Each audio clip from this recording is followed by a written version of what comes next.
আমি যদি হঠাৎ তোমাদের জিজ্ঞেস করি what is common between a foetus in a womb and a black box flight recorder, তোমরা খুবই অবাক হবে। আমি একবার দিল্লি থেকে ফিরছি রাজধানী এক্সপ্রেসে, আমার উল্টো দিকে একজন এয়ারপোর্ট স্টাফ দমকল কর্মী বসে আছেন। তাকে আমি জিজ্ঞেস করলাম, আচ্ছা সারা প্লেন ধ্বংস হয়ে গেল, ব্ল্যাক বক্সের কিছু হয় না কেন? উনি বললেন, এটি 6 ইঞ্চি পুরু ইস্পাত দিয়ে তৈরি।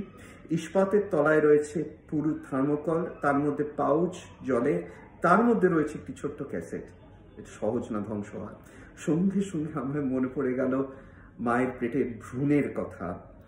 প্রথমে রয়েছে মার পেটের স্কিন, তার তলায় মোটা ফ্যাট লেয়ার, তারপর একটি টাফ মেমব্রেন যার নাম হচ্ছে রেক্টাস শিট, তার তলায় পুরু রেক্টাস মাসল, তারপর জরায়ুর অত্যন্ত পুরু মাসল, তার মধ্যে জল, তার মধ্যে বেবি।